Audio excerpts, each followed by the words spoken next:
talk about the Clean Power Link, which some of you may be familiar with and some of you may not be. It's a really big project, and it's a really unique project, and I thought it would be of interest to people to understand the project itself and what it is, and also the potential funding implications in a good way for once about the projects aside from the permitting discussion. So with that, I'd like to thank Rick for being here, and I'll turn it over to you. Thank you. Thank you for having me.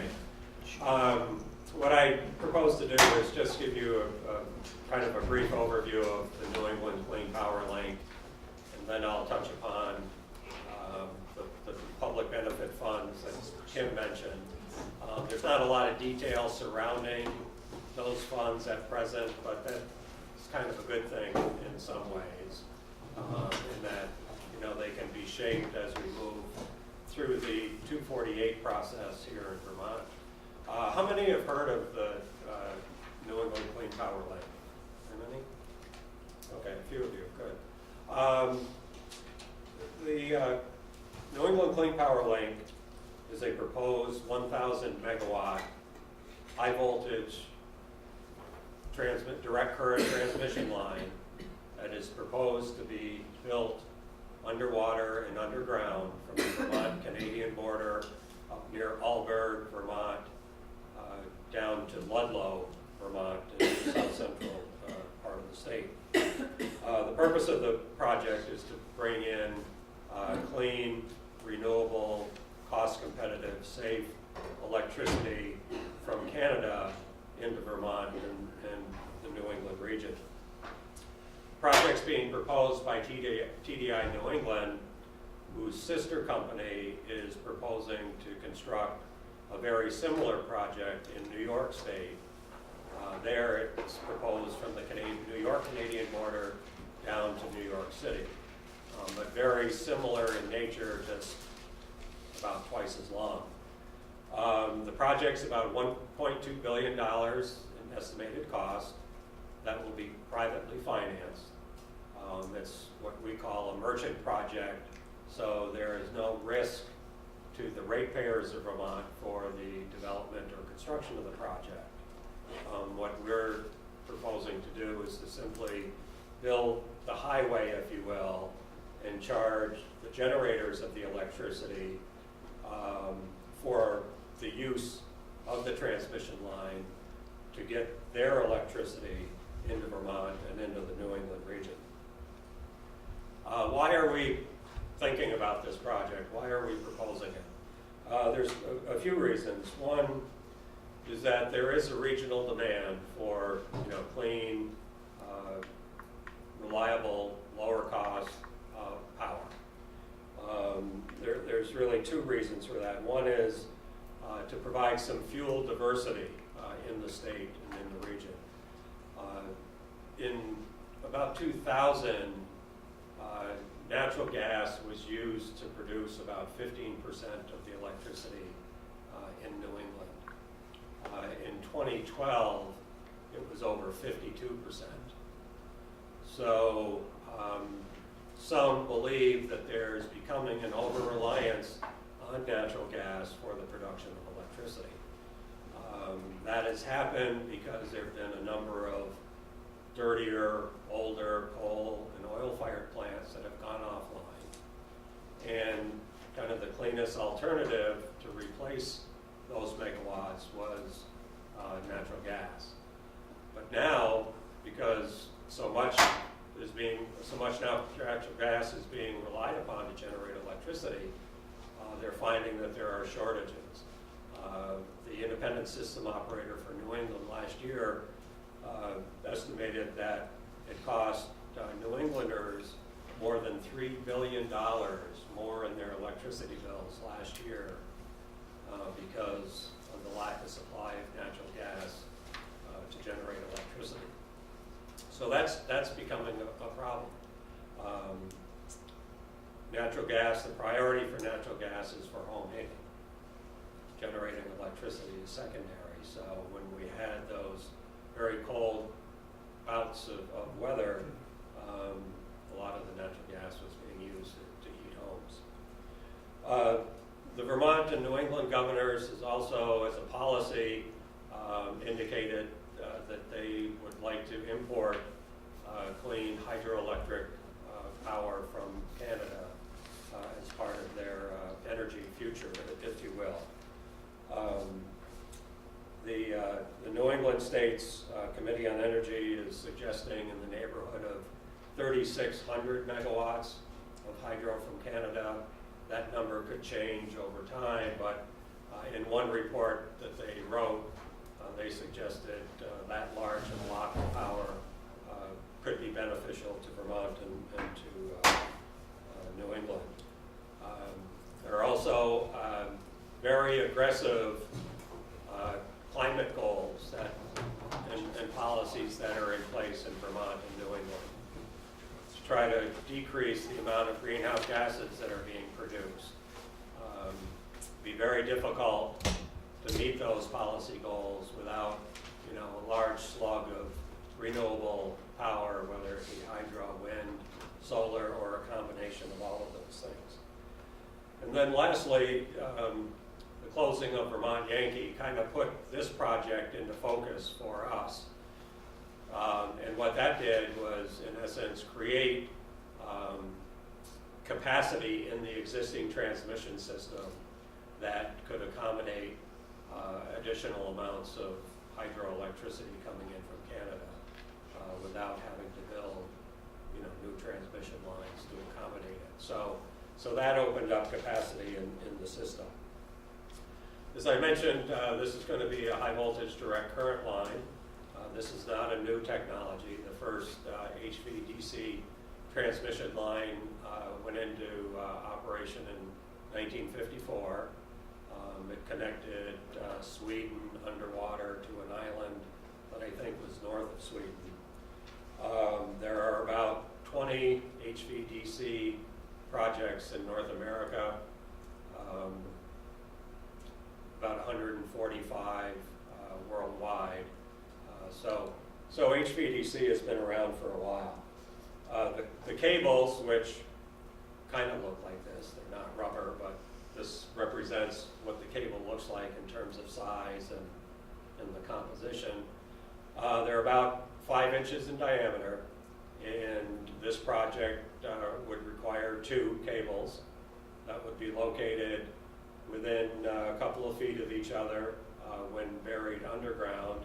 When they're buried beneath Lake Champlain, they probably will be on top of one another. But this is what the cables look like, and it's got a copper center with, insulation and waterproofing and armoring to protect the cable from damage and corrosion and the like. The project is about 154 miles. 98 miles of the project route are under Lake Champlain, and the remainder will be underground within existing road or railroad rights of way. When underground, the cables will be buried in about a 5-foot deep trench that will be excavated using standard, excavating equipment, backhoes and the like. The cables would be laid on the bottom, they put sand down there, backfill. They put a concrete-like slab above the cables to protect them from anyone who might mistakenly dig into the ground, then backfill, and then restore the surface. When in Lake Champlain, we're proposing to bury the 2 cables about 3 to 4 feet below the lake bottom, where the depth of water is less than 150 feet. Where the depth is greater than 150 feet, we're proposing to simply lay the cables on the bottom, and evidence with other projects suggests that they will self-bury down a couple of feet on their own. But in the deeper waters, we're proposing to simply lay them on the bottom.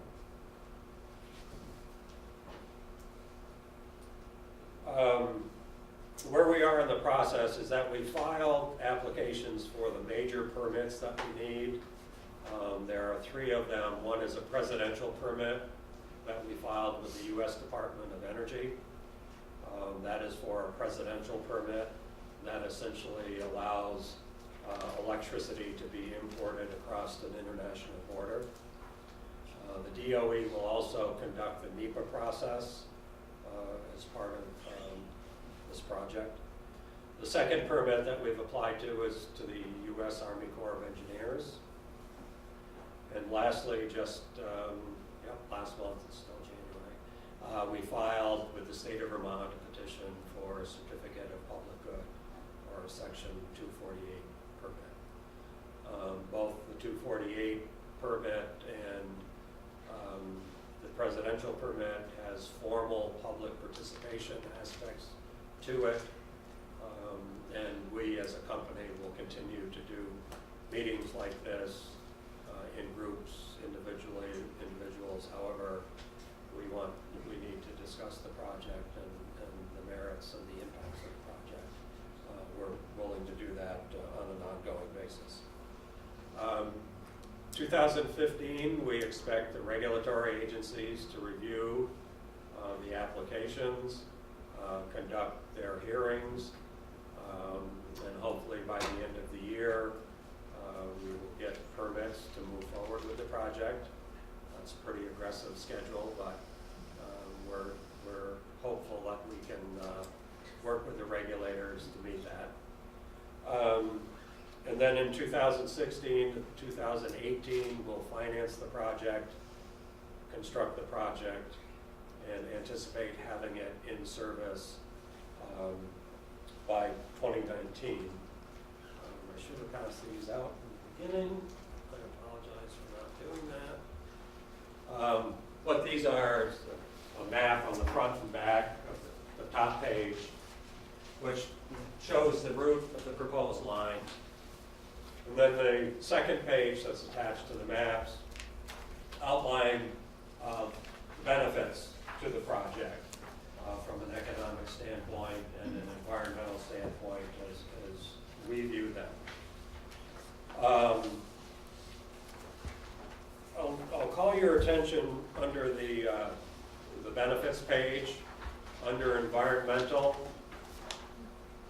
The second, we'll start with this, kind of the first bullet there. As part of the Section 248 process, TDI New England has proposed to include a number of public benefit funds. The first is a Lake Champlain phosphorus cleanup fund that over the life of the project would total $82 million. That would be funded at a rate of $2 million a year after an initial 2 payments of $1 million each. The first payment would be made into the fund at financial close of the project, when the project is financed, when we've received financing for the project.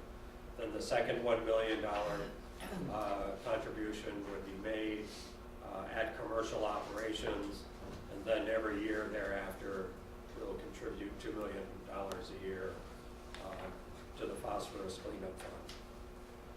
We're also proposing to establish a separate fund for habitat restoration and improvements in Lake Champlain and recreation.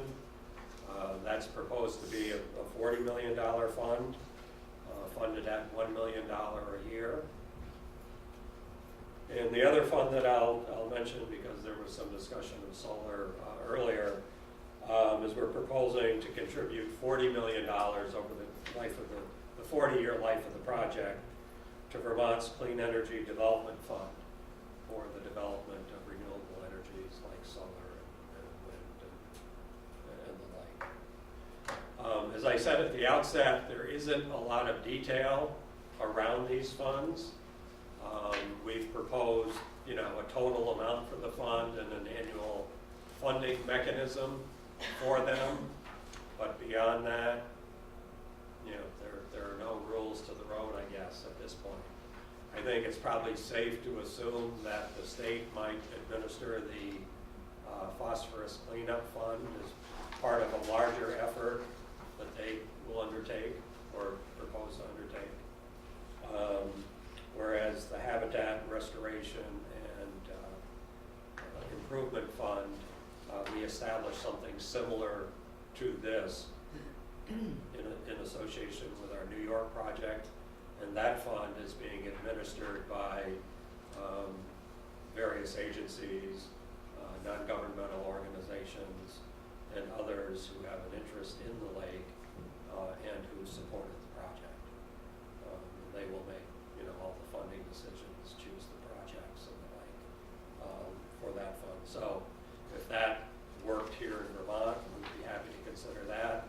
If something else seems to make more sense, we're open to how to administer the fund. The only thing we're interested in, frankly, is that the funds be used for an appropriate use.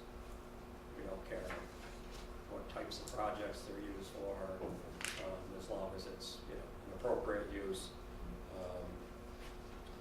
and in accordance to criteria that we'll all develop moving forward. So that is kind of a quick and dirty summary of the project and the lake funds. I'd be happy to answer any questions you might have.